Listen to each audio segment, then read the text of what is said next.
நோன்பு திறக்கிற நேரத்தினுடைய ஒழுக்கம் என்ன, முறை என்ன? நோன்பு திறக்கிற நேரம் வந்துட்டா பிஸ்மில்லாஹிர் ரஹ்மானிர் ரஹீம் என்று சொல்லி பேரிச்சம்பழம் தண்ணியை குடிச்சு நோன்பு திறங்க. பிஸ்மில்லா தான் சொல்லணும். திறக்கும் போது பிஸ்மில்லா, திறந்த பிறகு துவா. திறந்த பிறகு துவா. நோன்பு திறக்கும் போது பிஸ்மில்லா. நம்ம பல தடவை சொல்லியிருக்கிறோம். பலரும் நினைப்பது என்ன, நோன்பு திறக்கும் போது அல்லாஹும்ம லக்க ஸும்துன்னு சொல்லணும். இல்ல, நோன்பு திறந்த பிறகு சொல்லணும். நோன்பு திறக்கும் போது பிஸ்மில்லாஹிர் ரஹ்மானிர் ரஹீம் பேரிச்சம்பழம் தண்ணியை குடிச்சிட்டு அல்லாஹும்ம லக்க ஸும்து வ அலா ரிஸ்கிக அஃப்தர்து. ஹதீஸ்ல இவ்வளவுதான் வருது. அல்லாஹும்ம லக்க ஸும்து, உனக்கே நோன்பு நோற்றேன், வ அலா ரிஸ்கிக அஃப்தர்து, உன்னுடைய ரிஸ்கை கொண்டு நோன்பு திறந்துட்டேன். பெருமானார் இந்த துவா ஓதுவாங்க. சில நேரங்கள்ல ரசூல் ஸல்லல்லாஹு அலைஹி வஸல்லம் அவர்கள் நோன்பு திறந்த பின், இதெல்லாம் நோன்பு திறந்த பிறகு, ذهب الظمأ وابتلت العروق وثبت الاجر ان شاء الله. ذهب الظمأ சொன்னா தாகம் தீர்ந்து விட்டது, وابتلت العروق நரம்புகள் எல்லாம் நனைந்து விட்டது, وثبت الاجر ان شاء الله கூலியும் அல்லாஹ்வுடைய அருளால் கிடைத்து விட்டதுன்னு சொல்லணும். மூணாவது துஆ நோன்பு திறந்து விட்டு اللهم اني اسالك برحمتك التي وسعت كل شيء ان تغفر لي.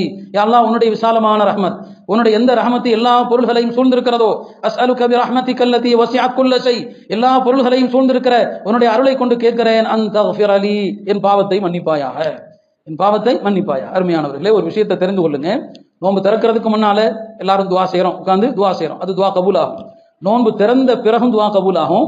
நோன்பு திறப்பதற்கு முன்னால் உள்ள துவாவை விட வலிமையானது நோன்பு திறந்த பின் கேட்கிற துவா. நான் வச்சுக்கேன், நோன்பு திறக்கிறதுக்கு முன்னால கேட்கிற துவாவை விட வலிமை மிக்க துவா எது? நோன்பு திறந்த பிறகு கேட்கிறதா. நிறைய உலமாக்கள் அப்படி சொல்லியிருக்கிறாங்க. காரணம் என்ன தெரியுமா? ஒரு வணக்கத்தை முடித்து விட்டு கேட்கிற துவா அல்லாஹ்ட்ட உடனே கபூல் ஆகும். நீங்க தொழுது முடித்து விட்டு சலாம் கொடுத்த பிறகு கேட்கிற துவா இருக்குது, உடனே கபூல் ஆகும். அதனால தானே ஹதீசுகள்ல எந்த துவா விரைவில் ஏற்கப்படும் என்று கேட்கப்படும் போதெல்லாம் நபி ஸல்லல்லாஹு அலைஹி சொல்வது என்ன? துபுர குல்லி ஸலா, ஒவ்வொரு தொழுகைக்கு பின்னாலும். அவ்வளவு வலிமை மிக்கது நள்ளிரவில் கேட்கப்படுகிற துவா. அப்ப நோன்பு திறக்கிறதுக்கு முன்னால துவா எவ்வளவு முக்கியமோ நோன்பு திறந்த பிறகு அதை விட முக்கியம். ஏன்னா ஒரு நல்ல மாதத்துல சில சுன்னத்துகளை தெரியாமலேயே வருது முடிஞ்சிருது, அழகான வாய்ப்புகள் சந்தர்ப்பங்கள் வருது முடிஞ்சிருது. எனவே இந்த விஷயத்தை அழுத்தமா தெரிந்து கொள்ளுங்க. முன்னால கொஞ்ச நேரம் துவா செய்யுங்க, பின்னால கொஞ்ச நேரம் துவா செய்யுங்க. நோன்பை திறந்து விட்டு கொஞ்ச நேரம் துவா செய்யுங்க. அவ்வளவு வலிமை மிக்க அற்புதமான ஒரு துவா அது. இந்த ரமதான்ல குறிப்பாக நாம ஒரு துவாவை அதிகமா செய்யுமாறு கேட்டுக்கொள்றேன். பெருமானார் ஸல்லல்லாஹு அலைஹி வஸல்லம் அவர்களுடைய காலத்துல ஹிஜ்ரி 5ஆம் ஆண்டு நடந்த ஒரு யுத்தம், அஹ்ஸாப் கந்தக் போர் என்று சொல்லுவாங்க. சுமார் 20 நாள்ல இருந்து 1 மாத காலம் வரைக்கும் நீடித்த ஒரு போர். அந்த போர்ல குறைஷிகள், யூதர்கள் எல்லாரும் ஒண்ணு சேர்ந்தாங்க மதீனாவாசிகளுக்கு எதிராக. அவங்க உள்ள நுழைய விடாம தான் ஒரு அகல் தோண்டி அவங்கள உள்ள வரவிடாம தடுத்தாங்க. ரொம்ப ஆபத்தான ஒரு காலகட்டம் அது. ஏன்னா உள்ள வந்துட்டாங்கன்னா மதீனாவை நாசப்படுத்தி இருப்பாங்க. அவ்வளவு ஆபத்தான நேரம், கடுமையான குளிர்காலம். அந்த போர்க்களத்தினுடைய பல நிகழ்வுகள்ல ஒரு நாள் தான் சஹாபாக்கள் சொல்றாங்க, யார சொல்லலாம், எங்களுடைய உள்ளங்கள் பயம் நடுங்குது பயத்தால.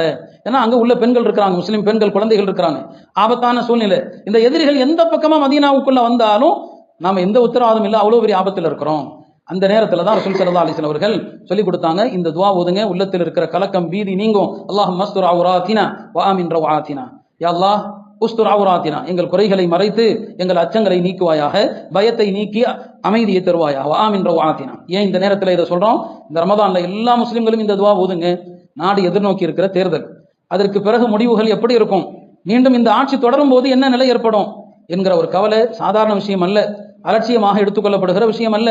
ஒரு ஆர்எஸ்எஸ்னுடைய இந்துத்துவாவுடைய ஒரு தலைவர் சொல்றார், உத்தரப்பிரதேச அரசுக்கு அவர் சொல்கிறார், எங்கள் சாதாரண மக்களுடைய வீடுகளை, கடைகளை புல்டோசரால் இடித்து பிரயோஜனம் இல்லை, தீவிரவாதத்தை பரப்புகிற தாராளம் தேவந்தை கொண்டு இடியுங்கள், அங்க போய் இடி, உன் புல்டோசர் அங்க அனுப்புன்னு சொல்றாரு.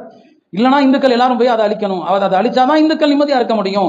நாடு எங்க போயிட்டு இருக்கு பாருங்க. எவ்வளவு பெரிய வரலாற்று சிறப்பு மிக்க 200 ஆண்டு கால மதரசா, அந்த மதரசாவுக்கே ஆபத்து சூழ்ந்தா சாதாரண மனிதர்களுடைய நிலைமை எப்படி ஆகும்? நாடு அத்தகைய சூழலை எதிர்நோக்கி இருக்கிறோம்.